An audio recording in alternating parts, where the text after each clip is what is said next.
그 프랜차이즈 쪽에 오래 그쵸. 또 있다 보니까 인맥이 형성되어 있으니까 맞아요. 가능한 거고 맞아요. 실제 이제 이 시장에서 프랜차이즈를 만들고 싶어하는 사람들 이 인맥이 사람들이 없으니까. 인맥이 없으니까 네. 어디다가 이제 얘기할 데도 없고 물어볼 데가 없으니까 네이버에 검색을 해서 외식업, 창업 뭐 이런 그 교육하는 데들 있잖아요. 그 다음에 프랜차이즈 무슨 과정 네, 그런 데 가서 이게 교육받으면서 거기서 나오는 정보들을 가지고서는 프랜차이즈 하는 방법밖에 없어 사실. 다른 방법은 사실 없으니까. 근데 그거는 실질적인 프랜차이즈에는 별 도움이 되진 않아요. 왜냐면 저희도 해봤지만 실질적으로 내가 장사를 잘 되게 만드는 것과 프랜차이즈 사업을 하는 거는 다르단 말이에요. 그렇지 않아요? 해보셔서 잘 완전 아시죠? 완전 다른 영역. 왜냐면 장사를 잘하는 거는 그냥 내가 손님한테 친절하게 하고 이거 제로 코스트 높게 만들어가지고 맛있게 만들고 그거 그냥 서비스 좋게 해가지고 잘 팔고 싸게 팔면은 장사는 잘 되잖아요.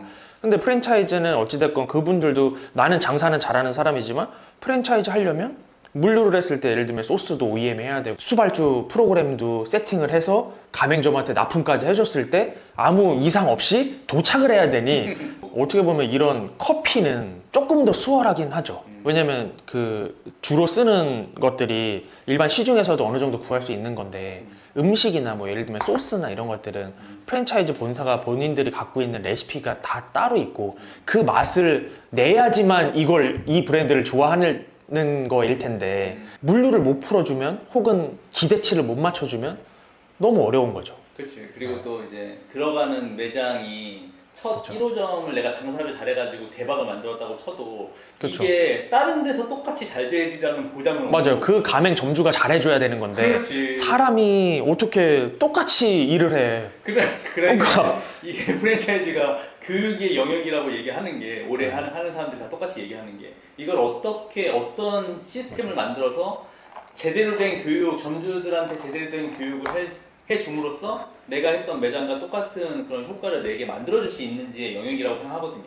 그러니까 얼마나 더 그 편차를 없게 만드는, 그러니까 점주의 그 성격이나 성향이나 이런 것 때문에 편차가 생길 수밖에 없는 걸 시스템으로 그 편차를 최대한 줄일 수 있는 방법을 만들어내는 그게 이제 어떻게 보면 프랜차이즈의 핵심인 거고, 또 이걸 점주들한테, 그 다음에 점주가 같이 꾸리는 그 사람들한테 얼마나 더 교육적으로 쉽게 알려줄 수 있는지. 근데 그쵸. 이런 영역인 것 같아 다.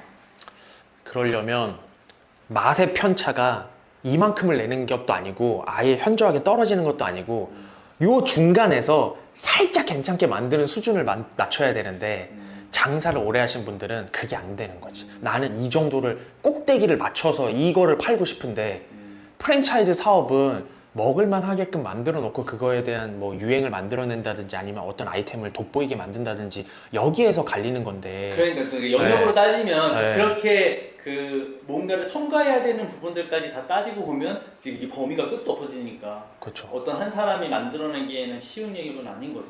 그래서 그렇죠. 그걸 다 똑같이 하기도 너무 어렵고. 그렇지. 그래서 이제 프랜차이즈 처음 하는 사람들이 매장 하나는 만들었는데 이걸 이제 퍼뜨리려고 하다 보니까 상권에 대해서도 모르고 영업을 그렇죠. 어떻게 해야 되는지도 모르고 이런 시행착오를 겪어야 될 것들이 사실 무궁무진하게 너무 많으니까 여기에 대해서 이걸 리스크를 최소화하기 위해서 이런 거를 같이 얘기할 수 있는 사람들이 좀 필요한 것 같아요. 만나보니까. 그래서 나도 내가 그래도 나도 지금 한참 모자라지만 그래도 내가 이제 얘기해 줄 수 있는 상권이라든가 영업적인 부분이라든가 아니면 나도 이제 브랜드를 만들기 시작해서 이거 퍼뜨리기 시작한 단계니까 그동안에 내가 시행착오를 겪었던 부분들 이런 부분들을 이제 좀 얘기해 줄 수 있는 부분인 것 같아요. 그래서 나도 좀 도움을 줄 수 있어서 즐겁고 어떻게 보면은 내가 그 사람들 보면서 어제 좀 되게 재밌는 사람을 만났는데 그 매뉴얼북을 이렇게까지 디테일하게 만드는 걸 처음 봤어. 왜냐면 프랜차이즈는 그동안에 이제 했던 회사들 거를 보고 우리가 약간 수정해서 하는 방식이었는데 이 회사는 아예 프랜차이즈 회사의 매뉴얼북을 보고서 만든 게 아니라 자기들이 이제 8년 동안 장사를 하면서 그동안에 겪었던 모든 것들을 프랜차이즈화 시키려고 이걸 매뉴얼북을 만들다 보니까 너무 디테일한 거 너무 재밌게 잘 만들었더라고. 그걸 보면서 내가 또 나도 좀 배우고. 그러니까 이게 보면서 배울 것도 좀 많을 것 같고 또 재미도 있고 그런 거. 이번에 저희도 프루파파 매뉴얼북 만들었는데 기존에 저희 브랜드에서 갖고 있던 매뉴얼북 플러스 실질적으로 이제 창업 초기부터 뭔가 운영 매뉴얼, 응대 매뉴얼, 레시피까지 해가지고 매뉴얼북 만들고 영상까지 다 첨부했어. 음. 그러니까 얘를 어떻게 만들어야 되고 어떤 순서로 만들어야 되고 이랬을 때 어떤 맛이 나는지까지 해가지고 다 만들었거든요. 맞아. 요즘에는 무조건 책으로 만들면 안 돼. 영상으로 해야지. 네. 네. 영상이 제일 확실한 것 같아요. 그리고 네. 점주들이 이해하기도 좋고 글로 써놓은 거는 거의 대부분 안 봐요. 안 봐. 안 봐요. 그래서 무조건 네. 영상이 있어야 되고, 그리고 그렇게 영상으로 만들어줘야 점주들이 새로운 직원 뽑았을 때 이 영상 보면서, 그러니까 내가 알려주지만 이 영상도 한번 봐 그러면은 훨씬 내가 이 사람한테 교육해야 되는 게 그쵸. 좀 줄어드니까. 그 지금 어때요, 푸르파파? 지금 동업자 그렇죠. 분하고 이제 같이 이제 브랜드를 만들었잖아요. 그 그쵸. 전에 이제 뭐 옷이라는 브랜드도 그 했었고, 근데 브랜드를 되게 여러 개 만들면서 지금 푸르파파까지 온 걸로 알고 있는데, 그 스토리를 좀 간단하게 얘기해 주면 좋을 것 같아요. 그러니까 저희는 지금 14년도부터 커피 사업을 해왔어요. 10년 됐네 그럼 벌써.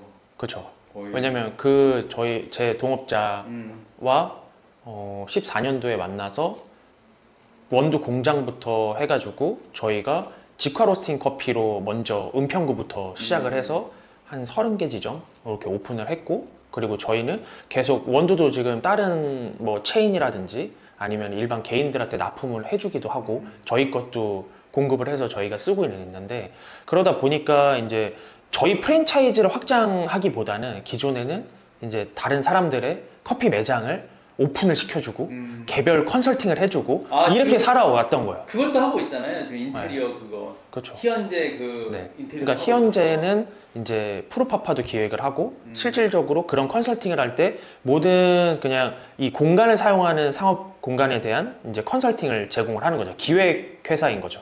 그리고 거기에 이제 브랜드들이 뭐 푸르파파도 있고 뭐 같이 하는 오시도 있고 뭐 쭈꾸미도 있고 뭐 여러 가지 이제 브랜드들, 기존에 저희가 하고 있던 커피디즈라는 브랜드도 거기에서 계속 관리를 하고 있고. 쉽지 네. 않다. 그럼 네. 매번 브랜드를 계속 만들어가는 과정이 있었던 거네, 10년 동안. 그렇죠, 그렇죠. 다른 사람의 브랜드도 계속 만들어주는 컨설팅을 네. 하고 본인들의 브랜드도 계속 만들어가고 있었고. 맞아요. 그러다가 이번에 푸르파파라는 브랜드를 처음으로 이제 프랜차이즈화 시켜서 네. 전국에 이제 깔려고 하는 거니까. 그렇죠. 왜냐면 저희도 기존에 장사하던 방식은 중저가의 포지셔닝이었어요. 그러니까 뭐 예를 들면 아메리카노 뭐 24온즈 아이스를 3,400원에 팔았으니까, 그러니까 저희 또한 평수가 있어야 좀 거기서 매출이 발생되고 좀 수익 구조는 좋았던 근데 커피 전문점이었던 거죠. 근데 이게 이제 저가 커피 시장의 문화가 우리나라는 너무 많아지다 보니까 실질적으로 우리가 이 브랜드를 가지고 몇백 개 혹은 최소 그냥 100개 이상 나갈 수 있을까? 이렇게 생각을 해봤을 때, 동네에서 그냥 지금 지역에서 맛있는 커피점 요걸로는 괜찮은데 이게 어느 상권에 가든 먹힐 수 있을까에 대한 의문점들이 생겨다 보니까 그러면은 한번 우리도 완전 초저가는 아니지만 그래도 뭔가의 포인트 있는 좀 저가 시장에서 경쟁을 같이 하면서도 우리만의 수익 구조를 만들어낼 수 있는 걸 한번 만들어 보자 했던 게 이제 푸르파파를 한 1년 정도 기획을 해서 저희가 런칭을 하게 된 거죠. 그래서 푸르파파는 기존의 대부분의 커피 프랜차이즈나 커피 매장들이 커피 전문점이라고 해서 이제 내세우는데 저희는 요거를 조금 변화를 시켜본 게 이제 어떻게 보면 어떤 분들은 그냥 말만 바꾼 거잖아, 너네 그냥 마케팅의 방법이잖아 이렇게 할 수는 있겠지만 저희는 라떼 전문점으로의 가성비 체인화를 도모하는 거죠. 왜냐면 이게 커피가 당연히 있지만 실질적으로 저희는 계속 디벨롭을 하는 것들이 커피를 디벨롭해서 커피 전문점이야, 우리 막 스페셜 커피 파는 데야, 이런 게 아니라 어차피 저가는 사람들이 기대하는 기대치가 이만큼 스페셜해서 노는 게 아니라 요 중간 지점에서 살짝만 높은데 가격이 싸면 만족도가 높단 말이에요. 그러니 저희는 비싸게 먹는 라떼를 가성비 있게 즐길 수 있게끔 하는 거. 그러니까 뭐 예를 들면은 되게 고급 브랜드들에서 뭐 우유 믹스 좋은 거 써가지고 만드는 아이스크림 라떼 뭐 이런 거 막 7, 8천 원 이렇게 파는데 저희는 3,500원에 파니까 처음에 시청에 저희가 오픈했을 때, 서울시청에 오픈했을 때 저희 2,900원에 팔았어요. 그러니까 하루에 막 한 1,300명, 1,400명 오는 거예요. 그러니까 내가 보고 아니 말이 안 되게 오는 거야. 2,900원에 근데 아이스크림하고 저희 포지셔닝에서 그렇게 팔아도 남기는 남았어요. 남기는 남아. 근데 이거를 우리가 물류도 태우고, 요즘에 대기업 물류사 끼면은 물류 수수료가 보통 16%, 뭐 최소 13% 이상 달라고 한단 말이에요.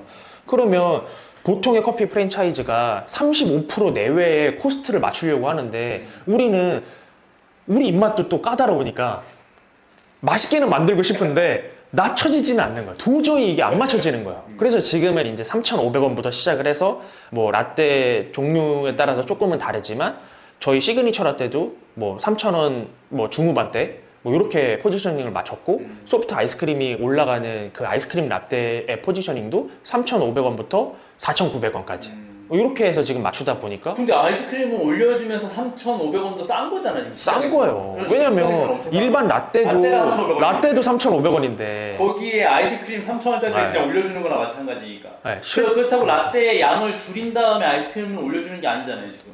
똑같이 라떼 한 잔에 샷은 똑같이 들어가는 거야. 한 잔에 위에 아이스크림도 이만큼 올려주는 거야. 맞아. 거기에 3,500원인 네, 거니까 맞아. 가성비 하나는 거의 뭐 네. 지금 라떼 그러니까 가성비로는 그 라떼에 올라가는 양이 그냥 아이스크림만 가면 아이스크림 짜서 주는 거랑 똑같은 거죠. 지금 아이스크림을 얼마에 팔고 있죠? 2,900원. 아 2,900원. 야 그러면은 잠깐만 라떼를 600원이나 먹잖아요. 그럼 아이스크림하고 라떼 같이 먹으면?